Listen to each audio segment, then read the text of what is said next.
Welcome our weekly gathering and the second week about talking about the Ramadan, and we're gonna continue from Risale Nur Collection 29 letter and then second station, inshallah.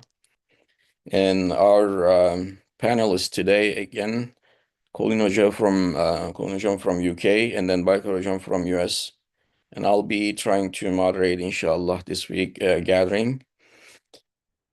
And I will start inshallah, reciting the Quran. Bismillahir Rahmanir Rahim. This ayah. Alhamdulillahi Rabbil Alameen. Wa salatu wa salam ala Rasulullah Muhammad wa ala alihi wa sahbihi wa sallam ajma'in. Bismillahir Rahmanir Rahim. شهر رمضان الذي أنزل فيه القرآن هدى للناس وبينات من الهدى والفرقان. It was the month of Ramadan in which the Quran was bestowed from on high as a guidance unto men and self-evident proof of that guidance, and as a standard that discern true from false. And this translation, inshallah, is from Colin Hoca, and I just wanted to highlight a couple of things from the first and second point. Where we left off is the third point. In the first point that we discussed how we need to see and welcome the Ramadan, and then the importance and wisdom of the Ramadan. And then the second point that in the first point that we also discussed that what is the sha'air of Islam, and then how we need to see the sign and symbols or sha'air of the Islam. And we said that the Ramadan is one of the sha'air of Islam as well. And then the second point we discussed that the fasting became like joining the universal compassion and gratitude. That was the most important part for the second point. And today, inshallah, we will continue reading the third point. The third point, one of the wise purposes behind fasting in Ramadan concerns the social life of mankind, and is as follows.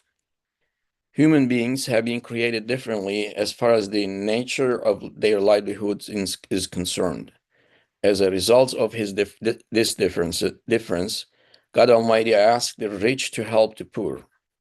One way in which the rich can understand the pain and hunger of poverty is through fasting and self-denial in Ramadan. If there were no fasting, there would be many self-indulgent rich people who would be unable to understand how severe hunger and poverty can be, or how much in need of compassion the poor and the hungry are. Compassion for other human beings is essential part of true gratitude. Compassion for other human beings is an essential part of true gratitude. One who practices self-denial in Ramadan will understand that whoever he is, there will always be someone poorer than he in some respect. Ramadan encourages him to be compassionate towards others. If he himself were not compelled to experience hunger, he would be unable to show compassion to others by giving them the assistance they need and which he is obliged to give. And even if he were unable to give assistance without fasting in Ramadan, he wouldn't have experienced the state of hunger himself, and so his compassion would lack authenticity. All right, I think that we need to stop here, inshallah. That the third point that this is what we are going to discuss is the social life of mankind. This is the point that we are trying to understand, inshallah. And I'll turn the floor to our panelists, and I'll start with either Colin Hoca or just Baykar Hoca, whoever is available, inshallah. We can see and listen to your insights about the third point. We're both available, but you have to appoint someone. All right, Colin Hocam. Neither of us will speak up. All right. Please go on, Colin. Colin Hoca, you already said that. Go ahead. I was hoping you would pick bicarbon. Okay. Assalamu alaikum. I don't have much to say about this actually. Well, actually, I do, but I'm not going to say everything that can be said about it because it's very, very rich. Um, Asking the rich to help the poor, you know that we have to embody the names of Allah. We have to reflect them and we have to act as His Khalifa.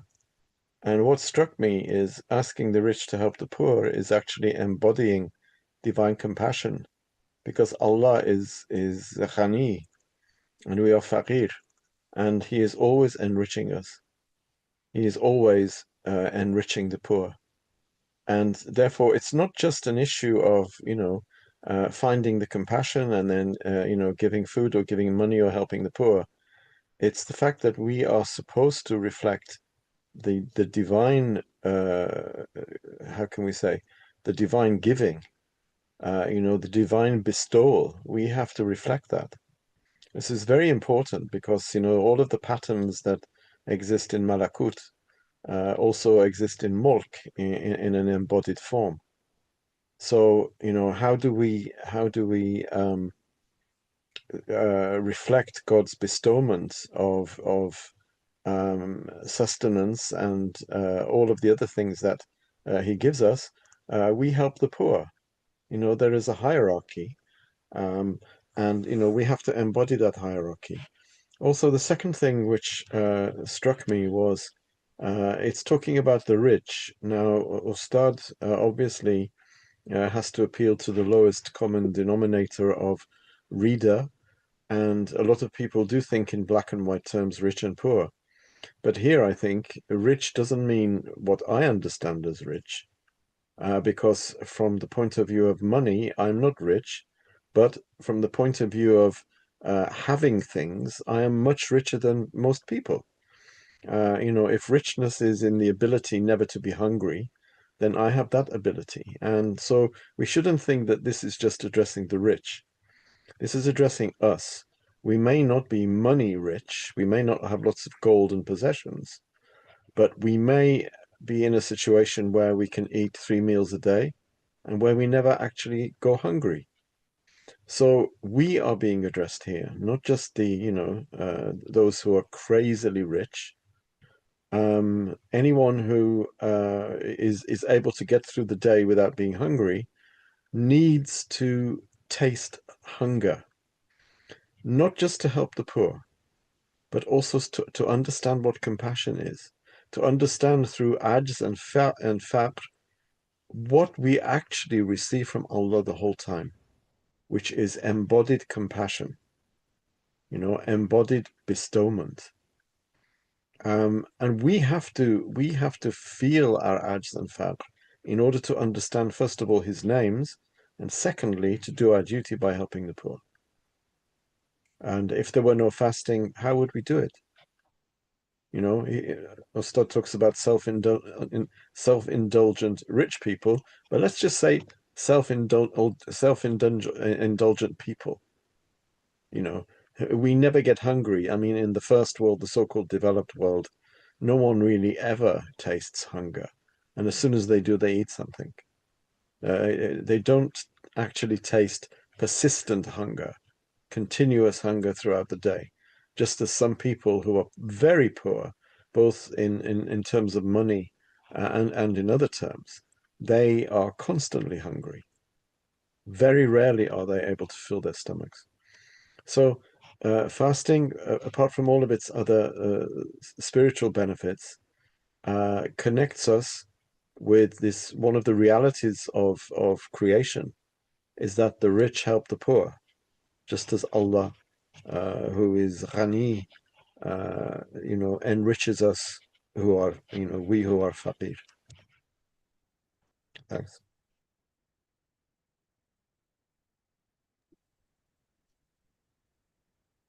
Great. Thank you so much, Vidya Kornujum. Now that I will, Said Hoja that just wanted to raise hand, and before I go for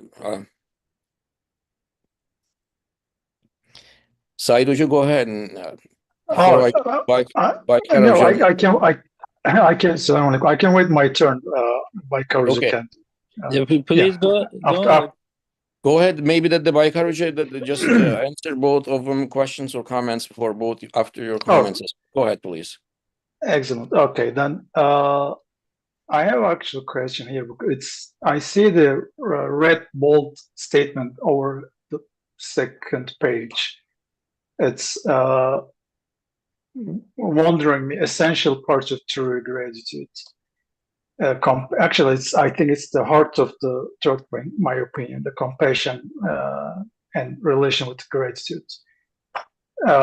Compassion, okay, let me read. The compassion for other human being is an essential part of the true gratitude, shukr hakiki.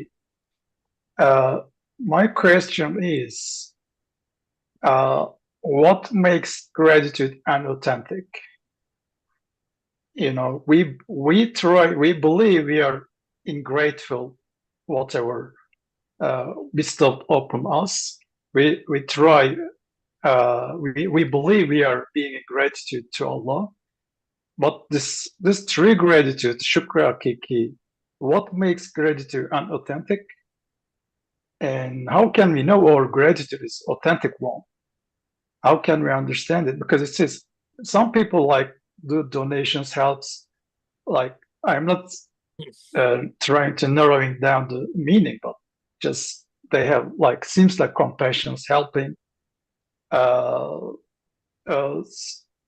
I mean, how about ours gratitude? Is it really authentic, and how can we understand it's ours is real, sincere shukr hakiki? I like to hear opinions. Thank you so much.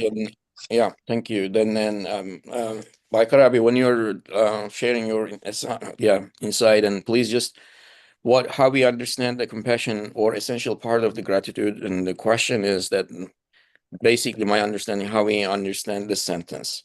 Please go ahead and see your floor. Well, thank you so much, Saeed Abi, for highlighting that point. Assalamu alaikum wa rahmatullah. It is really joyful to be with the brothers and, you know, going through this wonderful Risala again, just few days before the Ramadan. Alhamdulillah Rabbil Alameen. I guess Ustad, you know, just kind of prepares us to grasp the, you know, gist of the issue step by step. I just want to go back to the second point and remember a sentence from there. To thank him then is to recognize that those bounties come from directly from him. To thank him is to appreciate their worth and to acknowledge our own need for them. And in the beginning of this point, he also reminded us a very important issue. Let me quote it again.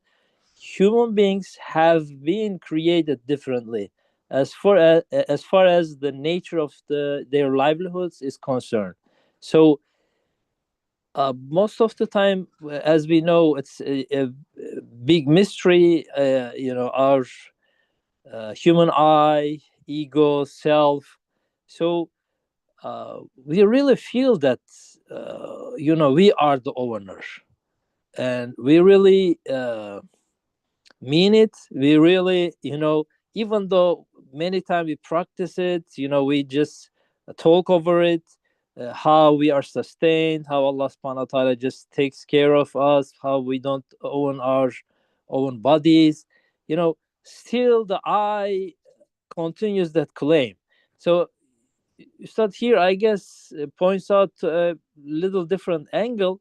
So he doesn't say we, you know, humans are different in livelihood, but he again underlines that have been created differently as far as their livelihood. So again, you know, when when things get complicated, when we go through some experiences, you know, we work hard, we have some social conditions, we inherit something from parents, and then we have a diploma, and we have, you know, we go to certain school and have a profession, etc., etc. So this is my life, you know, this is my struggle. I went through it, I win it, you know, I did it. So they should also do it.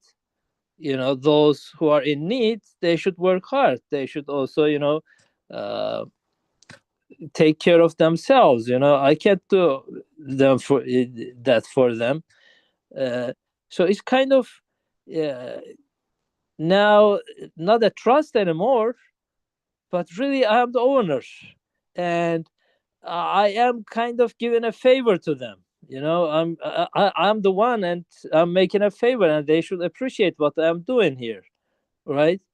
So this is kind of where the nerves and the ego comes from. It's kind of just, again, we need to analyze this, talk over it again and again, but it's only through this practice, uh, in this time and age. If you're the delivery guy is 20 minutes, 30 minutes late, and your lunch is little, cold. I'm starving. This is how we react. So how can I really feel my need for these valuable goods? And then how can I really appreciate their worth? And how can I really uh, feel my appreciation, thankfulness? I don't really even feel how needy I am for these goods and how valuable they are, so I can really appreciate it. I'm not at that mood. I can. So the fasting at least helps us little bit. Just push us little bit to try to understand it. He also talked about this dry bread, in the previous example. Uh, I guess I shared it before, but I want to remember it again myself. Uh, Unfortunately, while fasting, we stop ourselves in the sahur because I'm gonna be hungry during the day, and then in the iftar, oh, I wasn't eating the whole day. So again, we eat a lot. Maybe we don't really feel it, but I remember my childhood. We used to go to fishing, wake up like 4 a.m., and like you're out for 4 or 5 hours until like 8:30, 9 a.m. It's like now breakfast time, right? So you don't have anything to eat with you, just this rockish, like uh, breadcrumbs, which are like stone, which you just bring by yourself to feed the fish. That was so, you just try to chew here and there, and this is so delicious. I can't tell you. It has been to me. I haven't tasted a baklava tastier than that piece of dry bread since then. Just childhood memories. So that is a different experience. Contrary to the common understanding, the more we consume and the more we enjoy it, the less we consume, but we get more tastes accordingly. And uh, these are all just facts, helps us to really appreciate it. Otherwise we are stuck in the instant physical pleasure of things. We don't think about the source. We don't really think that we are in need of it, and it doesn't really worth anything for us. It's just something we go over. I'm sorry, I just made it a little long, but uh, uh, I was trying to wrap up. My thoughts are all over. That's all right. Thank you so much, Barker Hocam. Yeah, I will again turn the floor on to Colin Hocam. Do you want to add anything else, Colin Abi, that you wanted to for that point, and after this question as well? I think that gratitude is shown by acknowledging the value of something and also using it in the correct way. Gratitude is knowing how things ought to be used and where they come from. And so if I am aware that everything that I receive is from Allah, and if I use it in the right way, then maybe that will, make my gratitude more authentic than if I, say, well, I've got to give to the poor anyway, so here it is. Compassion means that you understand that other human beings, even though they may not be well off, they are every bit as faqir and ajiz as you are. And yet, you can't really take for granted the things that you're getting. And to be compassionate for others is to want for others what you want for yourself. If you think it's your entitlement and that you deserve it, you can't be truly grateful. And someone who is entitled and thinks that they deserve everything they have can't really be compassionate towards other beings, because the fact that that person has what he has is actually contingent on others not having it, because we live in a hierarchy.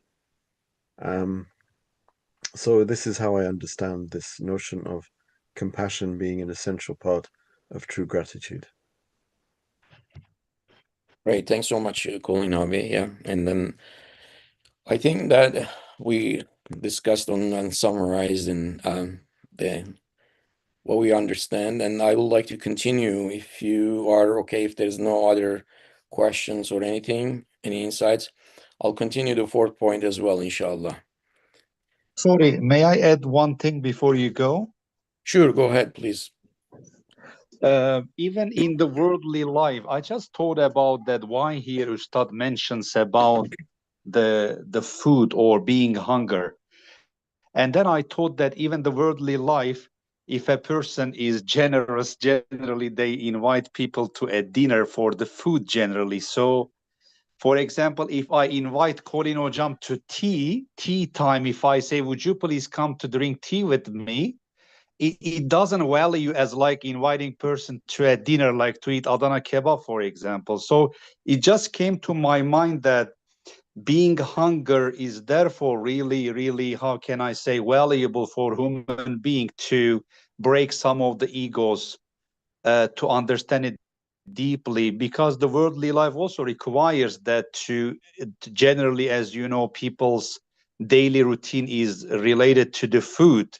We start from the morning to think about for example, the food, like what are we gonna eat or do something like that. So therefore, Istat gives a really good example, and also there is an example in Risale Nur, the Allah punishes Satan with the hunger, and then he understand the real value of the hunger, and he says that I'm the servant of you. So these all examples teach me or shows me that how the crucial of the being hunger, if you compare it to another side of the person. When you hunger, you understand the most of the things deeply. A lot of rich people, that maybe they can say that we can understand some of the things in Ramadan, but without hunger, as we understand here, it's difficult. Thank you. Right. Thank you so much, for the insight. And there is a quick question I'd like to just bring our panel's attention. It says how to value ni'mat, bounties that are not tangled, such as nebula or dark holes. I will ask Colin Abi, do you have anything you would like to add to or address these questions?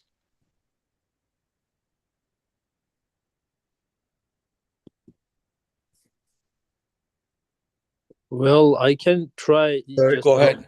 sorry. few sentences. Sorry, I couldn't unmute. What was the question? Sorry. The question is how to value ni'mat that are not tangled, such as nebula or dark holes. I have a second Tangible. question. How can we really appreciate the tangible ones, the ones Yes. that we really go through day to day? We are ignorant and we are missing many of them, which are really in front of our eyes, and we experience and we enjoy every day. So I would say if we could only thank for those, it could be enough. Leave aside those. We can rarely look at. That was my point. So. Okay, thank you, Colin Abi. I don't think that we have to categorize things that we should be thankful for. You know, if you're thankful for one thing, it means you're thankful for the whole of creation. I don't know whether black holes really exist. It's theoretical largely. But if they do exist, they're part of the world, right? They're part of the universe that's been created for us. And because it's an integrated whole, you know, it's not an aggregate of separate things. It's a pure whole. It's a real whole. And without it, we wouldn't exist. If the world wasn't here, if the world didn't exist, we wouldn't exist. So we have to be thankful that there is a world. So I don't think we have to separate our, our acknowledgements and our appreciation for separate things. But obviously, as Baikar was saying, it's very easy to be thankful for the food that we have every day than it is to, you know, conceptualize a black hole and then start to reflect on, you know, if the black hole didn't exist and all of these things. Uh, you know, be thankful for everything, but if for the true authenticity, focus on what is proximate, you know, focus what is close to you and that you think is ordinary and everyday. Because this is another problem that we have. There's no such thing as ordinary and everyday. You know, oh, you get food every day, it's ordinary. No, it's not. At any time, it can be withheld from you. At any time, it can kill you. You know, if a piece of something goes the wrong way. So there's nothing ordinary or everyday about anything. So you know, the kind of awe and wonder that you know is sometimes evoked when we think of like cosmic phenomena such as black holes. You know, the leaf falling from the tree is every bit as awesome, and the grain of rice that goes down your throat into your stomach is also just as awesome. Right. Thank you. Yeah. And I think that this is clear. Then I'll continue the fourth point, inshallah. Abi, may I add something? Go ahead, please. Uh, Maybe we can also think and deduct from what Ustad writes here that Islam is actually a religion, a belief that can be understood when lived socially. I mean, of course, we are individual beings, but most of the Islam's pillars are executed in togetherness with people. For example, prayers are so, you know, when you execute the prayer together, it's much more, it has much more blessings and sabab. And so is the many things like Ramadan and sharing iftar and connecting with people, connecting with the believers or maybe non-believers. I think is important. I mean, the Islam is only understand and when lived socially, when people care for each other, for his Muslim brothers, for his family and close relatives and far relatives and all other beings, and not just humanly social, maybe universally social. I mean, thinking of all the beings, even your, I mean, personal materials, like you start likes his teaspoon, for example. So this socialness is important and it's mostly reminded by the Ramadan. People come together for many various reasons, like terawihs, iftars, maybe sahurs, these kind of things. And about the compassion, I think Ustad, I think the deepest sentences here is that Ustad relays compassion with thankfulness, because I mean, you know, this is not just about the material possessions that we understand our importance and neediness. It's also the spiritual things, things about the religious knowledge. There are always some peoples that know better than us and that know less than us. And also, there are some people spiritually, I mean, in Manevi ways, so elevated than us, or some people, at least, I mean, seemingly, that seems far below than ordinary people. So when we see that, you know, for example, if I have a chocolate, I want to share it with people, for example, with people near me, because I know the taste of the chocolate. As I get pleasure, I want them to have the same pleasure as well, because I know the lack of this pleasure. I mean, when I know and feel the lack of this pleasure, I mean, for example, if I like chocolate and I need the lack of it. I need lack of coffee, for example. I like coffee. I want to drink it every day, and I know the lacking, the neediness of this coffee. It's not like a drug, but when you get so attached to something, you know how lacking something, how missing some things make you feel. So when we think of these spiritual needs, I mean the need for belief, for example, like Need for Speed was a game, but need for belief is much higher. So when we really feel in our bones this need for belief, need for attachment and love of God, we understand and appreciate the beauty and importance of this belief and the spiritual needs as well. Then we have more compassion for the others, and which is the appreciation of the belief as well as appreciation for something, this compassion.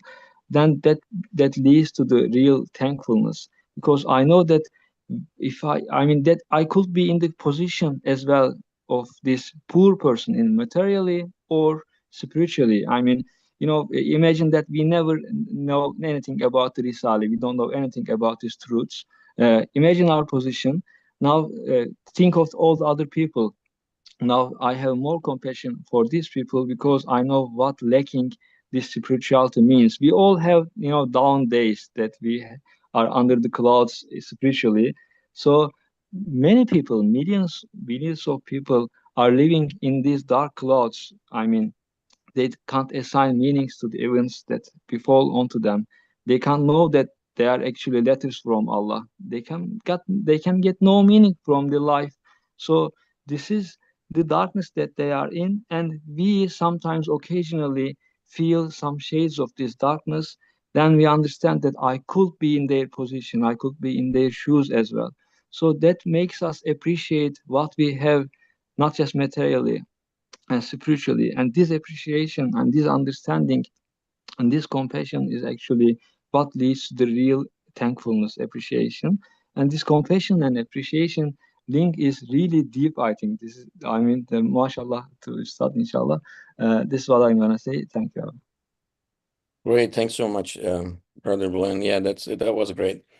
And Assalamu alaikum, brother. Can I say something? sure, go ahead, please. Oh, yeah, sorry. Yeah, regarding the question, as far as I know, in different chapters of Risale, Risale is mentioning about different stomachs. The first stomach was this small one in the human body, and it is bounties are collected by the hands.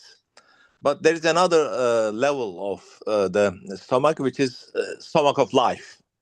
Then its hands is the senses, like the sight and the hearing and the things. Oh, it's also collecting the blessings, the provisions to the life. Then it's another stomach, the stomach of the life.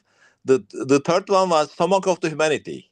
The stomach of the humanity is with knowing the things, for example, knowing the equilibrium in the creation, in nebula or in the galaxies or with the black holes. Those are all the part of the creation, and they are the part of the balance and the system.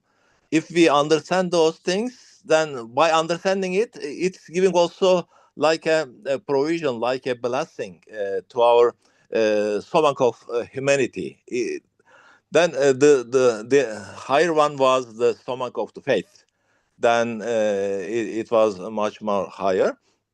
Then in Quran there are several verses. بَيَنْ تَوْضُ نِعْمَةَ اللَّهِ لَا تُحْصُوهَا. If you try to count the number of the blessings, number of the ni'mah, it's innumerable. You cannot count it. Then if anybody, for example, studied the science, then he sees the balance in the creation, then he gets also blessings from those knowledge. It's also a kind of blessing of Allah subhanahu wa ta'ala. But everybody may not need to think about those things.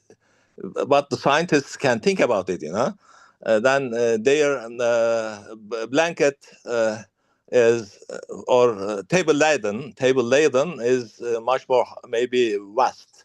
Then they can think about it. It's also a blessing. It's also a nima, bounty from Allah Subhanahu wa Taala.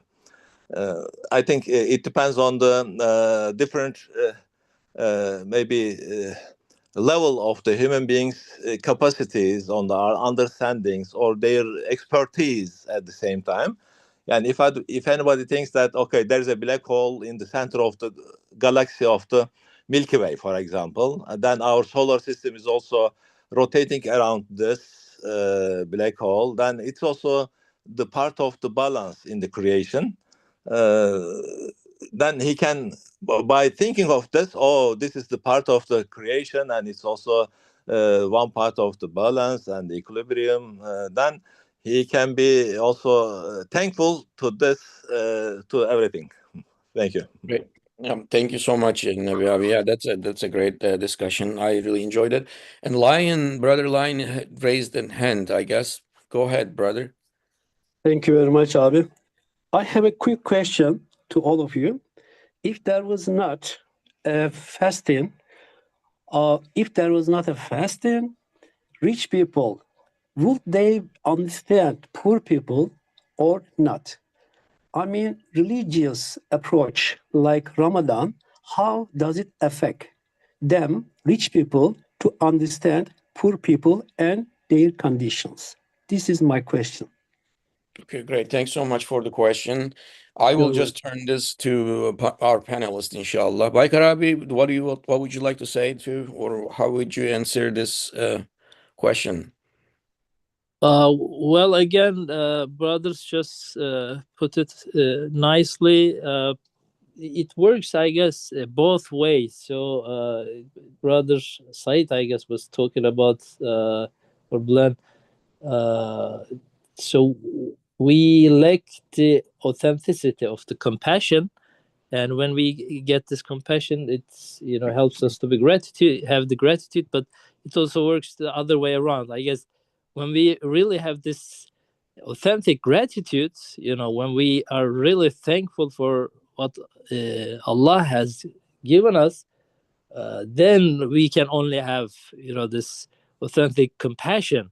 Otherwise, if I think that I am entitled to this with my own skills and power and knowledge, uh, I'm not fully grateful, and I don't think I am really absolutely needy.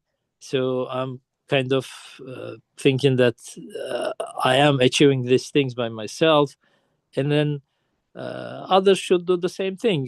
Why I'm kind of feeling any compassion towards them.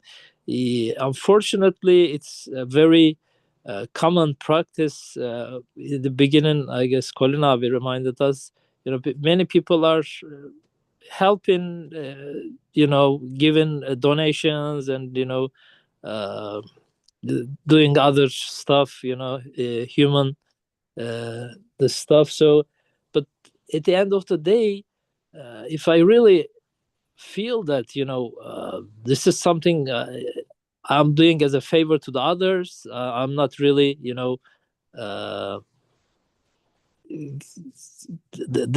I'm really the source. I'm kind of the one who is doing this. uh, it's just the opposite of what we should feel and understand from all these happenings in the universe. So thank you for Nabi Abi also give this pointing us a different angle. Maybe I just got brother's question, overlooked brother's question, the one about the nebula and the solar system. So again, to be really grateful, of course I should start from myself, but as a human being we also are obliged to have this kulli nazar, this wholesome whole covering view of the universe. So when I bring some food to my home and feed my children, I need to also think about every single other individual and every other species and their members and their mothers, and feeding their children. So inshallah, if I start from my nafs and ana, I wouldn't get lost in this, huge universe, but they would all be included in my gratitude and thankfulness, so I can have this,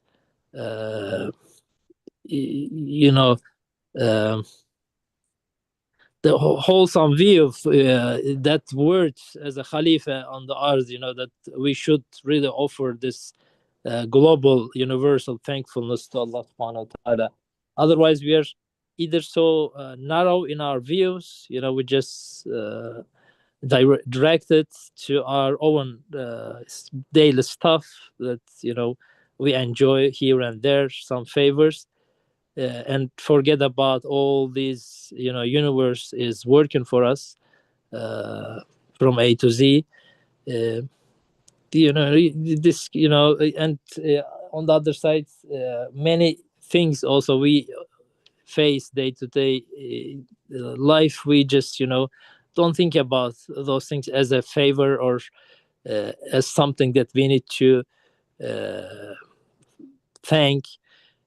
Even those favors we were able to do needs thankfulness. In the even Fatiha, right, in Isharat al-Ijaz, Ustad points out that one tafsir of this verse, إِيَّاكَ نَعْبُدُ وَإِيَّاكَ نَسْتَعِينُ. So we worship Allah and we ask from Him.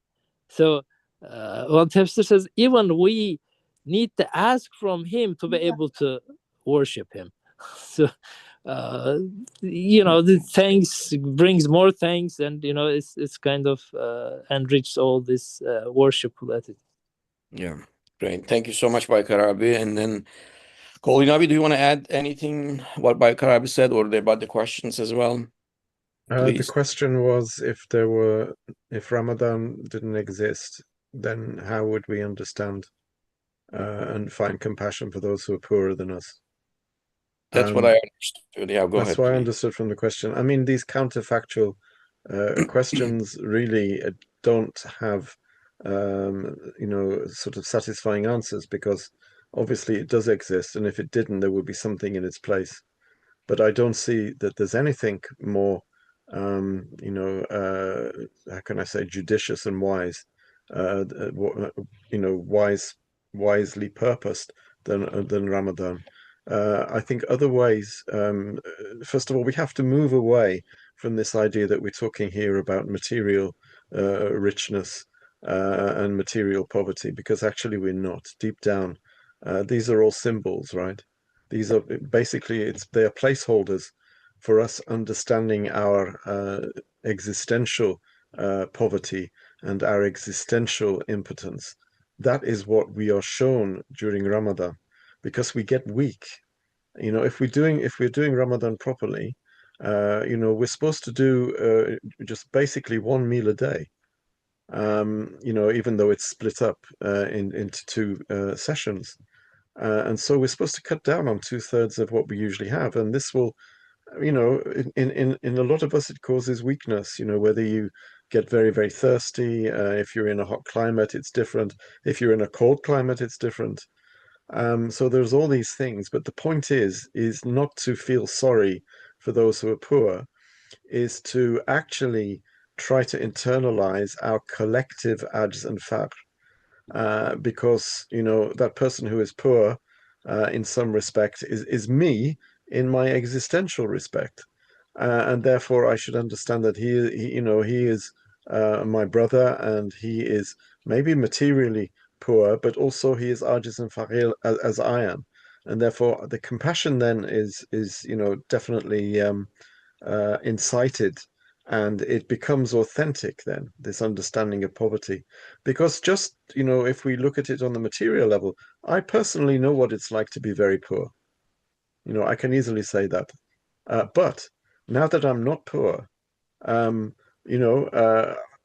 lost that, that memory is still with me, but it's not as immediate as the feeling I get when I've had no food in my body for 20 hours. Right? Because, I remember one day I used to be poor, and I was very poor once. But I'm not anymore. And that memory alone is not going to do anything, unfortunately. It's not going to make me feel more compassionate. but actually experiencing it on a regular basis, and we're talking about during Ramadan now, every day, that is much more likely to allow me to connect with my understanding of, existential poverty. And it's existential poverty which puts me in the same boat as someone who is materially poor. We're both in that boat, and I need to have compassion for that person. And if I can do anything, I can't remedy his existential poverty, right? Only Allah can do that. But I can help to remedy his material poverty, which is basically just a reflection, or it's a pointer to the reality of existential poverty. And therefore, we have to respect that person, because in being given less materially than someone else, it allows us to understand what poverty is. And this is why a hierarchy is necessary. Rich are necessary, poor are also necessary. Yeah. Yeah. Great. Thank you so much, Colin Harvey. Yeah, and I think that this is clear and explained well. And I Hikmet abi, would like excuse me. Yeah, go Hikmet ahead. abi, can I Yeah. just thank you very much for your nice answers. Really, I appreciate it. And also, like Kulin abi explained, rich people, Ramadan, and in other words, actually, rich people and also poor people hungry, and we feel that he is hungry, so we feel pity, not enough, and we should practice, and we should. It makes me to feel what kind of thing hunger is. Unless I'm fasting, I cannot understand it. But sometimes, somehow, I have to be. For example, there is no food, whatever it is, not Ramadan, not fasting. I feel that what kind of things, feeling of hungry. Okay, this is clear. But also, especially in Western worlds and Western people, materially, when we compare the Islamic world, they are richer than Islamic world. I mean, they are not. They don't feel much like us, hungry, but they are feeling spiritual hungry. So during Ramadan, when we are fasting, our Ramadan, also we should understand their hungry, spiritual hungry, and what or how can we help them when we are fasting? This is another question. If you have time, thank you. Can I say something about that? I mean, cutting the world into West and the West and the Islamic world is no longer valid. Maybe geographically, but go to Dubai. There's no one hungry in Dubai apart from the Indian and Pakistani slaves that they take there to build their ridiculous towers. I feel sorry for the people of Dubai, just as sorry as I feel for the people of Gaza, because of their spiritual poverty, the way that they live. I'm generalizing a bit, but we can't keep these geographical categories and say, well, we have to feel sorry for people in the West because of their spiritual poverty. And yes, there is a lot of spiritual poverty in the West, but there's almost as much spiritual poverty in the so-called Muslim world. There may be 2 billion Muslims, but how many are mu'min, truly? Uh, Thank you for reminding that, Colin abi. Also, interestingly, Ustad, at the end of many points, underlines that this is so humane.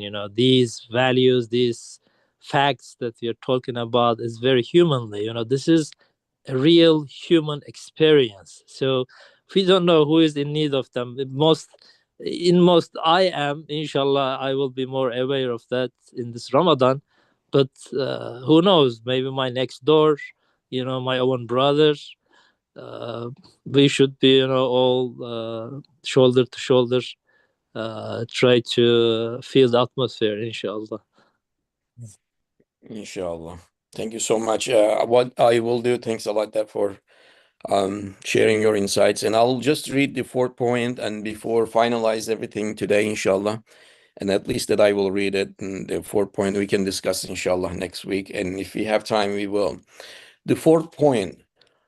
One of the wise purposes behind the practice of the fasting in Ramadan concerns the training of the lower self, the evil commanding soul known as tazkiyah, and it is as follows. The lower self, the nafs al-ammara, wants to be free, and in fact considers itself completely independent. Its nature is such that it imagines it possesses the same kind of lordship that is ascribed to its creator, and it reckons that it can do exactly as it pleases. It does not want to admit that it is being supported, sustained, and trained at every moment through the innumerable bounties it receives. The feelings of ownership and autonomy are greater when the person involved is rich and powerful. And if the person is also neglectful, it becomes even more rapacious, gobbling up divine bounties like unjust, thieving beast. One of the reasons that we are asked to practice self-denial in Ramadan is so that everyone's lower self, whether we are rich or poor, may come to understand that it owns absolutely nothing and that it is itself owned. Fasting in Ramadan teaches the lower self that unless there is a command from its true owner, it is unable to complete even the simplest of the tasks. It cannot even stretch out its hand towards the water. The Ramadan fast thus shatters the lower self's imaginary ownership and lordship. Consequently, the lower self begins to worship and give thanks as benefits its true duty. I'll stop here, but I'd like to just get just quick insights from our panelists just this week. Inshallah, we will continue. And by Karabi, what would you like to say about the 4-point, at least the summary, inshallah? Well, this is such a point that I cannot really, articulate how important it is and how crucial this is in my own understanding. Uh, we all grow up in this modern age, and in the society, uh, do it if it feels good, right? So I do whatever I want, and learning about Deen could be very boring. You all have this do's and don'ts, haram and halal. It's just uh, not fun at all. So